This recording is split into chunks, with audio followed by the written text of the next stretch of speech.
What's up, everybody? It's CMP with Craftmaster Productions and Studio1Tutorials.com. Don't forget to stop by Studio One Tutorials, pick up your premium membership. It is 50 cents a day. And don't forget to stop by CMPKits.com and pick up the Plug and Play 808 MIDI package. We have Volume 1 and Volume 2. Volume 2 specifically tailored to the Tay Keith sound. Now, today we're going to be looking at bouncing your loops, how to name them, tag them, organize them, and most importantly, how to make sure that they don't have any clicks and pops at the beginning and the end. This is a problem that I see with a lot of loops. I mean, even when you look at someone, let's take a goat, right? Let's take a goat loop in here. So if you go and you look at, if you look at like Illmind and stuff, right? You'll notice in the beginning, there is, there's this silence here, and that silence is not a good idea because when you have that silence, put on into your track, what you're going to notice is if you run a loop, like if you were just to loop it, check this out. Listen to how it sounds.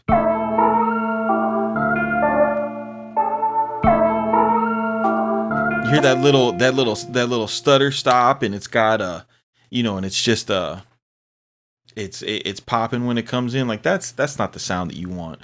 You want a smooth transition, and Studio One is really I think probably the best tool for this. Just because of the way that they export their sounds and the way that I accomplished this, right? So we went through and we did this whole loop in the last tutorial in the secrets, scalar and Melodyne secrets, for melody hacks, a real melody hack tutorial, not this cheesy shit that's been going around YouTube for for the past like 6 to 8 months where we just pick a scale and guess what we're going to put in. So what we're doing is once we get to this point, we need to bounce it, right? So once you've got your mix down and everything,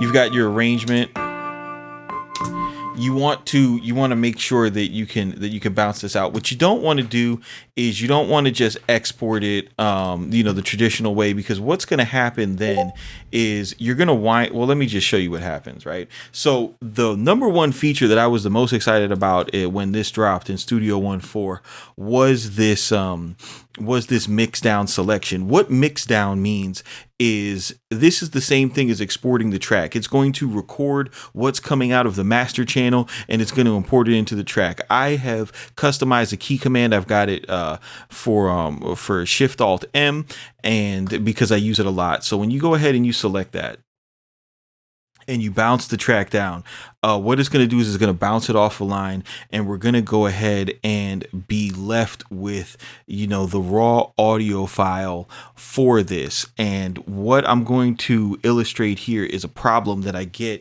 from a lot of people who want to show me their loops, and just kind of say, hey man, am I ready? Can I show this to the world? Is this something that you would use? Would you mind using this in a stream? Something like that. Okay. So if we analyze this file here, if we go to the beginning, we're going to run into the same issue, right? And every DAW does this. Everything that handles audio does this. What they do is they add a couple seconds of silence into the beginning of your audio file to protect against, against clipping something off and having a terrible artifact. So that's what they do. It would seem easy enough. The easiest solution here would be just to zoom in on the waveform, go ahead and hit a 0 point crossing, and then drag this back and listen for a pop. All right, no pop there, so we're good. But what does that do to the other side? The problem comes in now. What you have here is you're missing the end of this audio, and you got nothing to drag back over here. So now when you loop around, you get this sound, that little pop, and silence, and that's not what you want. You want to take care of your customers, right? So what we're going to do is we're going to get rid of that, and I'm going to show you how to make this a much better process. So what you want to do is you want to take, and all you have to do is take one of your audio region or of your MIDI region files and just drag it out, you know, like an extra 4 bars or something. And the way that the mix down selection function works is it is going to mix down not what's looped, but it's going to mix down what you highlight, right? So I'm going to get a full mix down all the way up to bar 53. All right, so now when we have this file, what we can do is, you see now when we go to move that over to the left, is we have this nice audio tail, so it's not going to shortchange us on anything. So what we can do is go ahead over here, right, and we'll go to, I like to do it in the in this view. And what I do instead of chopping this off and scooting it over is I hold down Alt and Command, and what that gives you is this tool right here. And if you click and drag while holding Alt and Command, it will drag your audio all the way to, you know, whichever side you want. So I'm gonna go ahead and drag this out. I'm going to zoom in a little bit more, and this is something that Studio One 4.5 is really powerful with. It has this Pro Tools style waveform editor now, so it makes it really easy to get in there, find a zero crossing point, and we're just going to hit it back, make sure we don't have a pop. Okay, perfect. And then you'll get to see how powerful this tool is over here. So now we can roll over here, and you see how we've got a zero crossing point is when you have a flat line. When you have these waves going underneath that point, that is visually, it's telling you that you're going to get a pop. So all you got to do is make a little crossfade. Now, when you're zoomed in that close, when you zoom all the way out, that crossfade, you're not even going to hear it. So now when you turn the bar around, see, perfect loop. Now the next thing that you want to do is you just want to go ahead and name it and put it into your collection. So what I do is I have my own folder saved in my browser. It's called sample packs, and then I have my different collections. What I've done is I've created a folder here, Ski Mask samples, and then to make a new folder, all you got to do is click here, new folder, and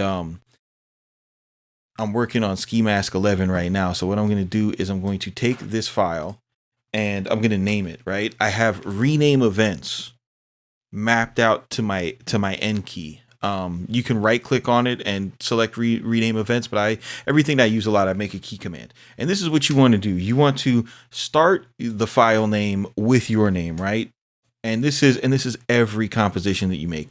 Make it your name, do a dash, put the actual name of it, you know, we'll call this jerk or something, and then another dash, and then this is where you put your tempo information and you put the key information, right? So I know that this was made in A minor. Now that you've got this renamed and everything, this is the important part about Studio One, is because we're going to drag this file over like this rather than export it, we're not going to get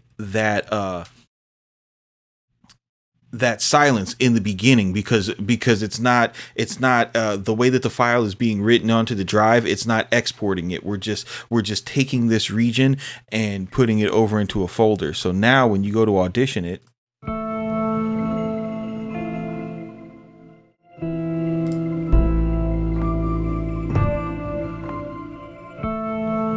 you see how you hear how it looped around and there was no click or pop. That is the effect that you want to go for. So the point is, you get that advantage of having a sample that loops perfectly. You know, you see, we took one of the top sample creators, in one of the top kits and showed you that even they're not doing it. And so, and in this field where there's so many people who are trying to compete, for different spots and placements and stuff like that, you want to make sure that your kit and sound is is not only sounds the best, but is also the easiest to work with. If it's hard to work with your samples, people will not use them. So this is CMP with Craftmaster Productions, Studio1Tutorials.com, CMPKits.com. Keep it simple. Do not be basic. And we will see you on the next one.